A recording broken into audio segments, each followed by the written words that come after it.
Hello and welcome to Bottom Line. I'm Cindy Keynes. We have a terrific show for you today. We're going to talk about improving your presentation skills, and I have an author and a speaker here who has a video out called Present Like a Pro. I'd like to introduce my guest for today's show, Michael Angelo Caruso. Welcome to the show. Good to be back. Thank you. Well, Michael, you know, you've been on Bottom Line, so thank you for coming back and helping us and the audience understand how to do better presentations. Not just the PowerPoint presentations, but actually being up there speaking, how to prepare, what to look out for, the do's and don'ts. So with all that, I'm going to probably ask you for maybe first a little background on yourself. How did you get into wanting to help people with their presentation skills? Well, I started in my young adult life doing presentations as a professional musician.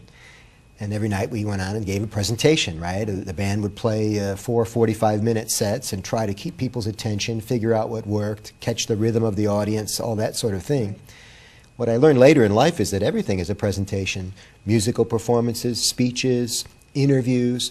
I'm presenting to you right now, you're presenting to me live, and in a few hours it'll be another form of presentation in terms of a video broadcast, right? So everything's a presentation. It's a very important skill to have. Right. Now, most people, of course, are just nervous. It's not something they're comfortable with because we don't do it a lot, or, you know, you may have to do it in front of your peers. You may have to even give a speech, you know, outside of work in front of friends, family, and that can just be difficult. So when people have to approach doing some kind of presentation or speech in front of an audience, what are some of the first things they should think about? Well, it almost it seems like something I shouldn't have to mention, but preparation's a really good thing. And I'll tell you that most professional speakers, even people in my business, are notoriously lazy and under-rehearsed. There's something about winging it that's very impressive to people until they get up there and find out that they're not quite as good as they thought they were. I always say presenting is a little bit like driving. Everybody thinks they're pretty good at it, but there's a lot of dented cars on I-75. We're not as good as we think we are at presenting. Well, let's say we'll take someone, let's use an example of a work environment. There's a particular area that they may know and their expertise in, and they have to present in front of peers. Sure. And they have to get up in front of an audience and say 100 people of their peers, maybe people who are in leadership positions higher than them, and they have to give this speech. Now, if they're going to, let's say they use PowerPoint, which is maybe a particular presentation tool or some kind of software out there that allows them to create presentations. Sure. What are the first things that they should do to present and get prepared for this, you know, the speech, the beginning, the middle, the end? Sure. It's interesting you should mention them in that order, the beginning, the middle, and the end. I recommend beginning with the end. In fact, you want to start with what's called the call to action. So you'd ask yourself this question right out of the box. What is the number one thing I want my audience to do after my presentation? Because you would never give a presentation just to disseminate information. So I don't like it when people say, I just wanted to make sure you had this information. That's the biggest lie ever told. You want them to do something with the information. And ideally, and this sounds bad, but it's true, behavior modification. You want them to do something differently as a result of the presentation. This can be best achieved by orchestrating a call to action, which happens at the end of the presentation, but is seeded throughout the presentation in things like trial closes or even building rapport or building the relationship. Now, when someone gets ready to do a presentation, they're sitting down, they're thinking about, okay, I need to put these slides together. Again, thinking how logically to go about that. Now, you mentioned a call to action at the end. Right. Do you put something at the very front of your presentation to say, this is what I'd like to, you know, accomplish, or this is what I'd like you to do after you've heard my presentation? Sure. You might even begin the presentation by saying, well, first I'm going to do this, and then we're going to do this, and at the end of my presentation I'm going to have you be comfortable enough where you might want to do this. So I'm already giving you a preview of coming attractions. Think of it like a movie where instead of looking at one frame of the movie, we're moving all the way through the movie, all the way through the frames to the end of the movie and actually telling them what's going to happen at the end. Nobody wants to be surprised in presentations, especially your boss. Right. Now, as somebody prepares, and we'll kind of keep on that maybe for a moment, what things should they think about? How should they think about where they're going to present? Sure. You know, how big the room is or auditorium. Think about how they should dress, how they should present themselves. Should they start with a joke? Should they start with, you know, getting right to the point? Yeah, I think they should think about all of the above. The clothing and the venue or the location of the presentation, a lot of these types of things come together. Of course, it's a good idea to visit the presentation site beforehand if you're not familiar with it. I think people give way too much attention to PowerPoint and not enough attention to imagining what the room's going to look like and imagining a way that they're going to build rapport with the audience. For example, I don't recommend using PowerPoint at all if you don't have to. If you're a really good speaker, you should be able to convey almost everything you need to convey just by looking at people's eyes and gesticulating in proper ways, building continuity between your verbals and your nonverbals. If you must use PowerPoint, I recommend using it only in the middle third of the presentation. Why? Because the first third is about building rapport. Again, the trial closes, the yes questions, getting the audience to nod their head with you. And then in the last third, you want to turn the PowerPoint off so that you can move to the call to action. I often notice, as I do sales training and leadership training across the country, Cynthia, that when salespeople spend all that time and energy getting you into the room, and then they say, would you please look away from me while I turn off the lights and have you look at the screen? It doesn't make any sense. So have people get into you. You know, you're talking to them. You're not. And another thing with PowerPoint is you have to actually turn around and face the other way to face the screen, or you're looking in your monitor all the time. Why wouldn't you want to look at your most important people in the room, which are your prospects and clients? Right, because by turning away, not only do you turn your head, you're not looking, but usually your voice then does not project out. It's projecting into the screen or into the wall. And that's right. What are some of the biggest don'ts that you have, that you've learned and tried to help people over the years when they do presentations? You know, maybe it's the dress, maybe it's how they present, you know, the eye contact. What are some things that you'd say that you see people doing that they shouldn't be? Well, let's talk about what the major problem is for most speakers is some sort of an attack of the nerves, even if it's just anxious, or some people call it excited, some people call it a breakdown, whatever you want to call it. What happens is you become a person other than your natural self when you speak. So I tell people that you should think more of yourself when you're speaking, right? Your motion should get bigger. Your volume should pump up just a little bit when you speak. And yet when most people speak, they think less of themselves, so their body becomes smaller. They start gripping the podium. Their volume in their voice goes down, not up. And they become this meek shadow of their former selves. I think that's something to think about. And when I do training in my home for people that fly in from all over the country. I do training in classroom sessions. I always tell people when they come in that you need to think more of yourself when you're speaking. You need to almost become an actor or an actress in that moment. Right. Almost overacting, so to speak, or over-presenting. Because when they see their video, they look at themselves and they say, geez, I thought I was smiling when I presented, but they weren't smiling at all, and the video shows it. That's what's so powerful about the training that I do, is I do a baseline video to show how you would speak normally without me or anybody coaching you. And then after I'm done with you, I'll show you just a few things. It's like changing a golf swing where you're hitting the ball further and straighter, and then all of a sudden you're smiling and you're more animated, and if anybody else is in the room, they often get a standing ovation just because we tweaked a few things. Right. What if people are feeling a little uncomfortable with the subject matter? It's always nice when you have the slides, because just in case you need a little help walking through, but let's say they feel more comfortable holding notes, or feel they need notes, just because, again, maybe they're not, you know, fully aware of all the information they want to present, or in the way that they're presenting it. How do you feel about index cards or having notes or sheets of paper? Nothing wrong with holding notes. In fact, you'll notice most newscasters actually hold a piece of paper, especially if they're standing up. There's nothing on the paper. It's often just a folded prop that they use, but it makes them look smarter or more together. Same thing with every newscaster holding a pen, which they never use. It's a prop designed to make them look competent and important, which of course they are if they're delivering a good newscast. I recommend for people who are trying to speak without notes a technique I actually coined. It's called the power of three, and it works like this.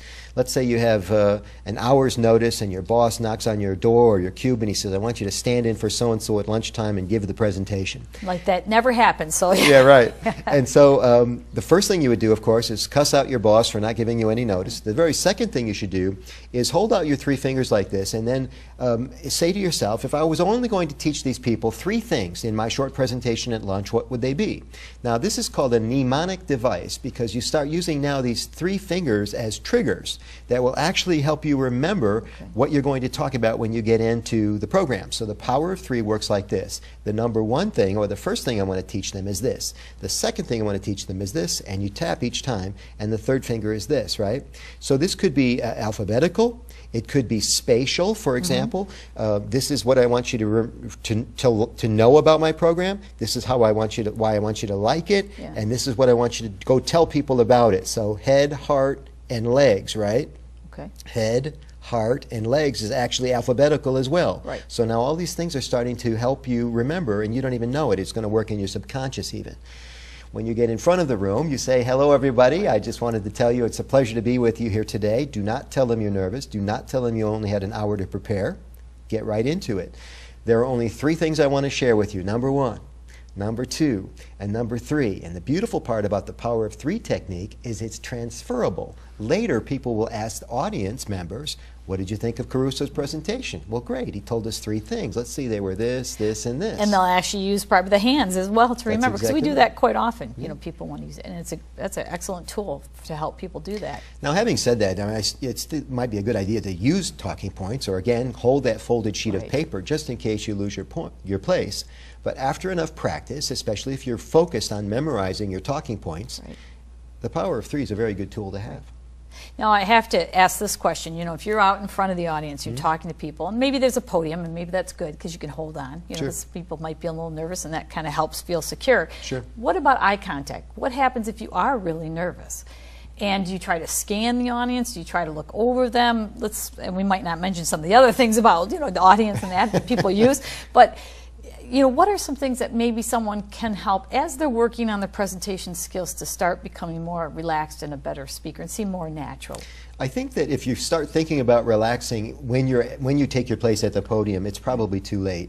My favorite technique for relaxing with my audience is to actually mingle with them in advance of the beginning of the presentation. And the reason for this is because essentially what you're trying to do when you're nervous or excited or anxious or any of these words that we used earlier is you're trying to distract yourself from your own emotions. And one of the best ways to do that is to play a walking chamber of commerce and just go out into the audience. Thank you so much for coming. Hey, can I ask you a question about this topic? I'm curious, what's your biggest challenge with this? So if I was speaking about how to improve your presentations, I might go into the audience today and say, do you ever do any speaking? What kind of speaking do you do? You know, if you could improve one thing about your presentations, what would it be? Now, the questions and even the answers aren't that important. It's the process of relaxing into the mindset of the audience so that you can serve them better in your presentation. You probably feel a little more comfortable since you've met them now and taken a little bit of the edge off of it. The presentation's really not about you anyway, is it? It's about serving the audience, whether it's a live audience or someone that's going to be watching the video later. Right. And by the way, video is now a new medium for us with YouTube, and videos become so easy and so such a great way to get messages across that it's a whole new way to do presentations. Won't you agree? Oh, absolutely. And some videos you end up moving a little bit slower or faster, and so that's some unique things we can also maybe address toward the end of the interview here, Terry. One of the things, people practicing, do you recommend that if they do have more than an hour, let's say they have a couple days or even a week, do you recommend maybe practicing in front of a mirror? Do you recommend speaking out loud, not just speaking inside, you know, your head, so to speak, as you read through your notes? And what are some things that you would recommend? Video is by far the best, but it scares a lot of people, so they avoid video, and they'll do anything to not practice in a video camera. I remember going through the same thing, and a lot of us did when Gordon Matthews invented voicemail 30 years ago. You know, nobody wanted to record their message on their own voicemail recording. But we've got over that, and I think over time we'll get over seeing our own image. There's a poor man's recording technique, and then there's another technique that you can do if you've got a little bit of technical savvy. The poor man's recording technique is to simply call your own voicemail and start reciting your presentation, in particular the beginning, because that's when your central nervous system is under siege. Right? The beginning of your presentation into your voicemail. And then later you want to listen to it and monitor it for things like energy level, volume, do you sound animated when you're doing your presentation into your voicemail recording. Of course, that's just audio. You can do video recording, which is a little bit more sophisticated. Now you can do it with everything from a cell phone, a smartphone, to a flip video or one of the small video cameras, or even a Google Hangout or a Skype call can be recorded, the video portion, for you to look at it and monitor and say, well, I want to smile a little bit more here, or I want to pause for effect, or I want to make a motion that's going to be particularly effective. One motion that's really good at the beginning of a talk, I refer to it as the sun coming up, because again, we close down at the beginning of a presentation. So I'll address the camera right now. We close down into the podium and grip the podium. The sun coming up says that you would actually open up your hands like this, you know. It's such a pleasure to be with you today. And it seems almost too much right now in our little confines of the studio. So close, right. But in front of a big audience or even a medium-sized audience, you know, you glance around a little bit. It's such a pleasure to be with you today. It's a very powerful, simple gesture that would let people warm up to you almost immediately. Right. What about starting with a joke or some kind of humor of some type? And let's say, we'll take an instance that you're at work. It's a work environment. So, you know, it's probably serious. It's business-like. Do you still try to start with a joke? I know you probably want to start with a smile, like you said that you're happy to be here. Yeah, you know, presenting, smile, I think. Amiable. Joke, probably not. And the reason is that all humor makes fun of something or someone. Right. So it's a dangerous little thing to walk out onto that ledge. You've already got some issues with it, being excited, nervous, you're not sure what the audience thinks of you, and then you're going to open with something risky or even worse, risque. Right. Because one person's idea of something that's funny is another person's version of what's offensive. So probably not a good idea. Also not a good idea to get up in front of the audience and read a joke that you got in an email. Okay. Odds are pretty good. They got the same joke in the email. It shows a lack of creativity. It's not your content, and that means you probably won't be able to deliver it in a sincere and professional way. There are so many other ways that you can be clever, and I coach people on this. Humor is a very, very tough thing to learn. It's kind of like learning a musical instrument or singing. It's not for everybody. And delivering takes a little bit of practice. Yeah, too, the timing of a joke. If you feel like you're good at humor or you want to give it a go, I read one time the formula for a good joke is this. It's you take people down a path where they think they're going, and then you make a quick left turn, followed by another left turn. So you just keep making lefts. And the better you are at humor, the more left turns you can make, and you just keep riffing. It's an old musician term. You keep riffing on that one joke. Later, you can even do what's called a callback by bringing that joke back into the presentation. We see Jay Leno do this every night. David Letterman does it every night, sometimes too much on their own shows. Right. What about how to handle question and answer sessions? Let's say that is allowed. How do you do that? What, you know, again, because at this point you may not have any pre-prepared questions being given to you, so you have no idea what's going to be asked. How do you best handle that? Or another question might be, if there is, do you recommend people wait to have Q&A at the end or allow Q&A during the presentation? Fabulous questions. If you wait until the end, you take the chance of forgetting that somebody had a question or leaving them unanswered. Not very professional. On the other hand, it's a dangerous thing to leave your script, especially if you're not a polished professional. I like to take the question as it happens. I like to have other people speaking during my presentation. Think about sales presentations. My dad used to say that nobody never learns anything while they're talking. So if you're speaking and you're trying to sell something and you're trying to figure out the customer's pain or why they would even consider buying your product, you have to give them a chance to talk. And that's why Q&A is a good idea. The problem with Q&A is you're working without a net. Although, after a while, you learn your territory, you learn your product, you learn your presentation, you'll find that most people ask the same questions over and over again. Until you know what those questions are, it can be dicey. Right. And as you learn those questions, you can probably incorporate the answers within your presentation, which might, again, avoid having to take those questions. Yes, but you still want the audience to ask the question because it gives them a chance to play with you, you see. If you're the only one talking again, it's not the best presentation. So at some point in the program, 2/3, 3/4 of the way through, how does this sound to you so far? Do you have any questions for me at this time? Just get those out on the table because you want to take care of objections before you do the call to action. Okay. Now, I'm using sales terms right now, but that doesn't mean it has to be a transactional type of sale. Right. Like we said earlier, if you're getting somebody to try a new paper flow or use the product in a different way or just modify their behavior in some way, you want to take care of objections before you do the close. Right. And that's why you say, are there any questions? Okay. So back to this idea of working without a net. You may want to have what's called a ringer question already set up. Dead air is not a good idea. It's not a good idea in our interview today. It's not a good idea during the actual presentation. So when you say, do you have any questions for me, doesn't matter if there's 2 people in the audience or 20 or 200, nobody wants to ask the first question. Absolutely. So you keep a little ringer question in your back pocket. And when you say, does anybody have any questions? Then there's a little pause. Nobody says anything. You know, at this point in the program, someone usually has a question about such and such. And now you're asking the first question, which means they can ask the second. much more comfortable environment a lot versus Yes. that person always Oh, everybody wanting to settles raise right their into hand it. and say, They get the right. rhythm, you know. They realize it's okay to ask questions. Now, the most dangerous part of Q&A, Cynthia, is when someone asks a question that you don't have the answer to. And I learned the trick for this when I was doing public seminars. I've done now 2,000 paid presentations all over the world. And the most dangerous question is the one you can't answer, because you feel stupid or you'll feel like, you know, they aced you. And then, of course, what happens is you do a meltdown, because now they'll never, you know, Right. modify Makes you their feel behavior. this big. Yeah, your call to action's in the bucket. So here's how you can save yourself from feeling bad when they ask a question that you don't know the answer to. Here it is. Nobody knows everything, even you, the expert. And so you can say things like, geez, that's an excellent question. I'm not sure. Let's find out. How about if I answer you offline? Or, does anybody else in the room know more about this than I do?